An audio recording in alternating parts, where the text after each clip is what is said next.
A shocked and devastated Diddy spotted at the home where his ex suddenly and mysteriously died. I'm like the proud mother. Yes, do you see my smile? Jeez. Model Kim Porter stepped out in Los Angeles on Monday night to support her son. Good. When it all happened, I was filming away. So, there was, I'm like the rock of the family, especially when it comes to, times where it's like family is really needed, and now I think I'm back. At the night before Kim Porter passed, that she group text some close friends saying that he got me, and that Kim also insinuated in that text that she felt like she had been poisoned. I've got a serious update that's turning heads, especially for people who felt let down when 50 Cent's Diddy documentary skipped over Kim Porter's death.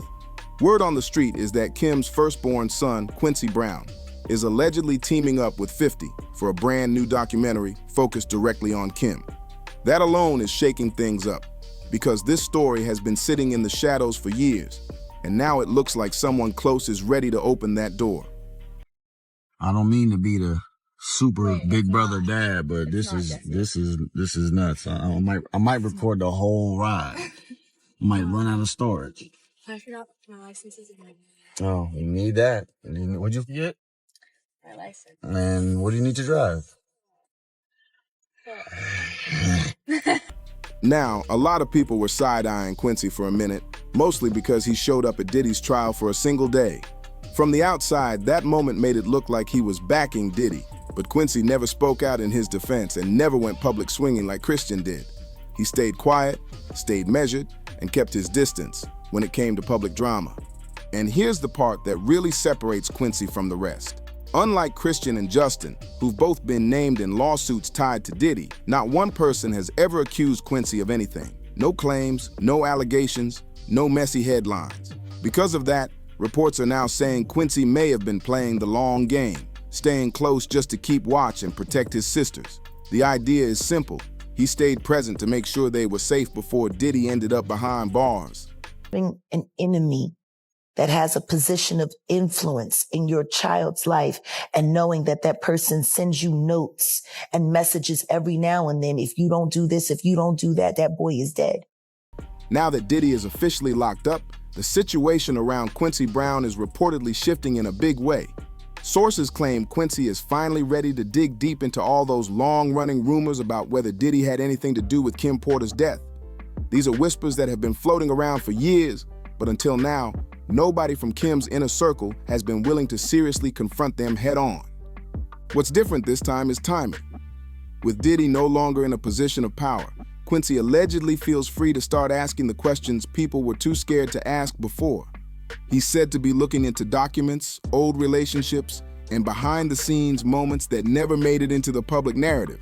People close to the situation say this isn't about revenge, it's about truth and finally giving Kim a fair voice in her own story.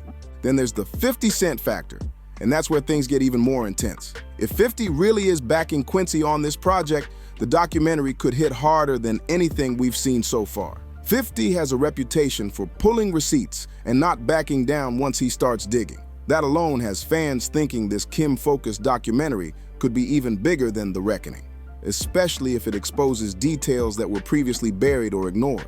Either way, people are watching closely, because this move could completely change how Kim's story is remembered.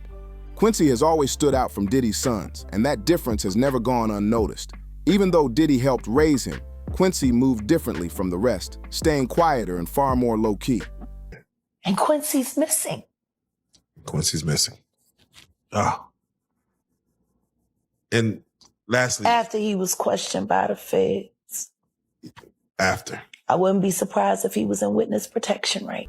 People close to the situation have always said he kept his own lane and never leaned into the flashy lifestyle or the public chaos that followed the family for years. That difference really jumped out when Homeland Security raided Diddy's properties last year. Christian and Justin were both present during the raid, and things escalated fast when they were seen getting handcuffed. That moment made headlines everywhere and only added more pressure to an already explosive situation. But Quincy? He wasn't there. The twins weren't there either. They were completely missing when things went down, and that raised serious eyebrows. Back then, online chatter went wild, especially after Jaguar Wright made a bold claim that Quincy was quietly working with the feds. To be clear, that statement was never proven and remains an allegation. but it spread fast and had people rethinking Quincy's role behind the scenes. Some believe he was intentionally keeping his distance, staying out of the mess, and protecting himself while everything around him collapsed. Whether coincidence or strategy, Quincy's absence during that raid only added another layer to the mystery surrounding where his true loyalties really stood. Now, the claim about Quincy being in witness protection doesn't really hold up. That part sounds like a stretch because we all saw Quincy attend Diddy's trial alongside the rest of the family.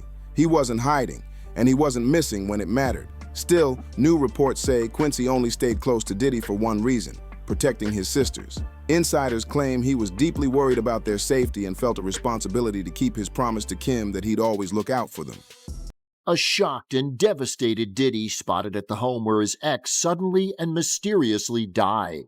Her good friend Kimora Lee Simmons appearing inconsolable at the house, 47-year-old Porter's body found after a desperate call to 911. EMS 14, respond with engine 76 on scene of the cardiac. For years, Quincy stayed mostly silent about the rumors surrounding his mom's passing, and that silence confused a lot of people. But sources now say it wasn't fear, it was timing. Behind the scenes, Quincy was allegedly planning, knowing he couldn't openly challenge Diddy while power and influence were still in play.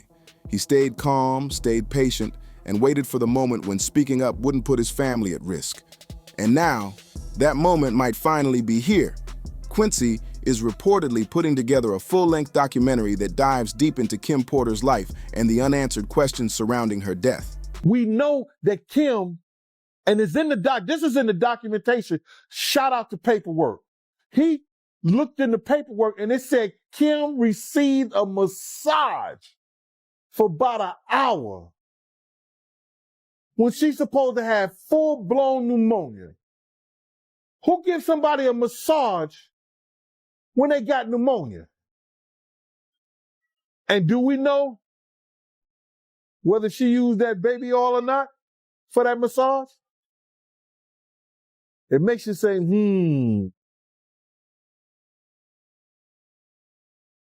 With decades of history, heavy drama, and 50 Cent allegedly involved, people are already expecting serious revelations. The official story never fully sat right with the public. On November 15, 2018, Kim was found unresponsive in her Los Angeles home, discovered by a family member. Paramedics arrived, but it was too late. Kim was pronounced dead at just 47 years old, and the questions never stopped. Kim Porter's autopsy listed lobar pneumonia as the official cause of death, and the L.A. County medical examiner ruled it natural. On paper, that sounds straightforward. In that coma in 2022, you had the liver transplant, you had the tracheotomy, I mean, all that stuff that went on. Multi-system organ failure. Yeah, Wow. 60. Right. Have they figured out what happened yet? We will. No, I mean, have the doctors medically, like, what happened to you? Yeah, because you just collapsed, right? Yeah, so, just mysteriously out of the blue, which we do talk about in the book. Yeah. If you actually knew what they did to me, there was a bounty on my head, there was a bunch of stuff. So do you think specifically then that Sean Diddy Combs or people affiliated with him did something to you that caused you to have multi-organ failure? I believe this to be the case, yes. Absolutely. Wow. My first time. But once people started looking closer at the timeline leading up to her passing, a lot of questions popped up. The details don't sit right with everyone, and that's why this case keeps coming back into the spotlight. According to reports, Kim first complained about a sore throat around November 7th. By November 12th, she had developed a fever, which already feels like a fast shift. That tight window, paired with what happened next, is why so many people still question the official explanation. Allegedly, Kim tested negative for both the flu and strep throat, and doctors treated her with antibiotics, vitamins, and pain medication. Nothing extreme, nothing that sounded life-threatening at the time. What really makes people pause is what her family later shared. By November 14th, Kim was reportedly feeling better, her fever was gone, and she seemed to be back to normal. She was well enough to even have a massage that night. That part has always raised eyebrows. If she was dealing with serious pneumonia symptoms, why bring someone into her home? And to this day, the identity of the person who gave her that massage has never been publicly clarified. That unanswered detail alone keeps the conversation going and leaves people wondering what might be missing from the story. The coroner's report also stated that Kim had no history of substance use, no alcohol issues, and no underlying health problems. By all public accounts, she appeared to be in great shape, which only added to the confusion surrounding her sudden passing. One of the first people to openly question the official explanation was Kim's ex and Quincy's biological father, Al B. Shore. He said he had seen Kim shortly before she died and claimed she never mentioned being sick or struggling health-wise. For years, Al publicly wrestled with the idea that her death wasn't natural. In July 2020, he shared an emotional old video of himself crying and wrote that learning about Kim's death ripped the soul from his body.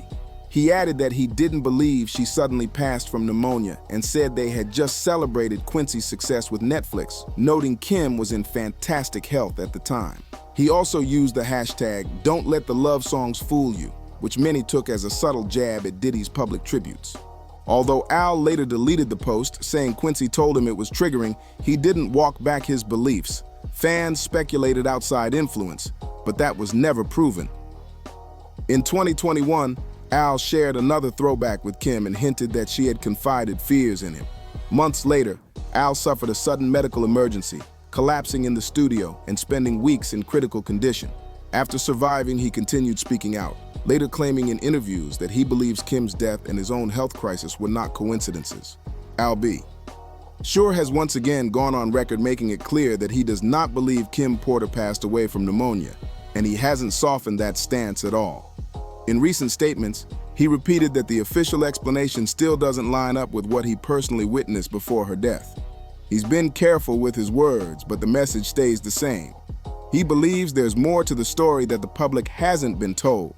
What really caught people's attention is Al hinting that he's holding back information for now.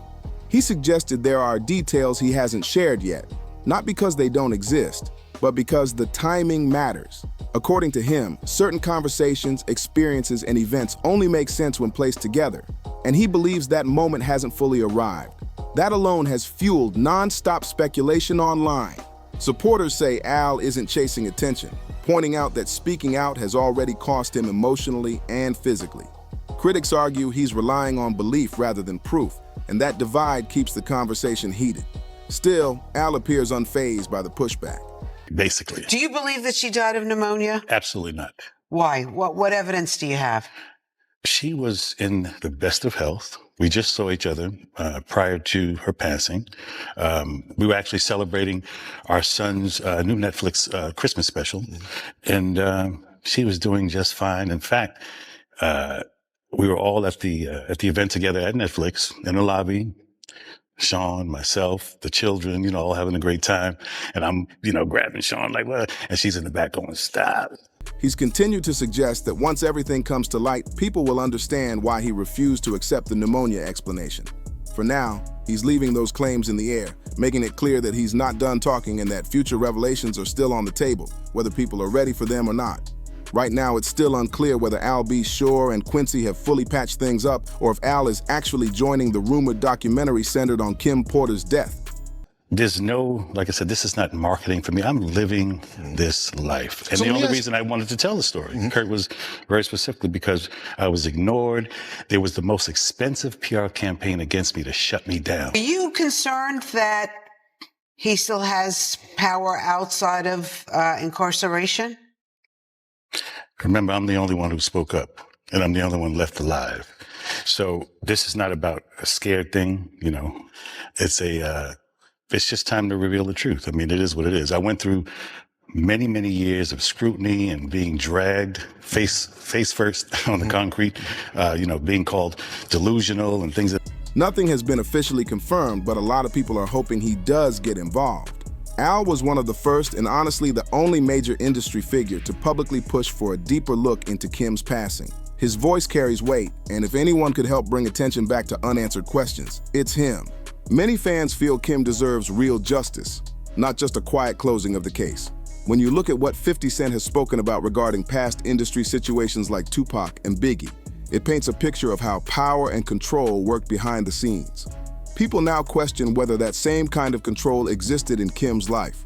Multiple reports over the years have described Diddy as extremely controlling in relationships, and insiders have claimed Kim lived under intense pressure during their time together. These are allegations, But they continue to fuel public concern. At this point, people are re-examining everything from Quincy's silence to the timing of these projects coming together. Now it's your turn. Do you think Kim's case deserves to be reopened? What's your take on Quincy and his complicated relationship with Diddy? Drop your thoughts in the comments. Make sure to like the video, share it with others, subscribe to the channel, and let your voice be heard.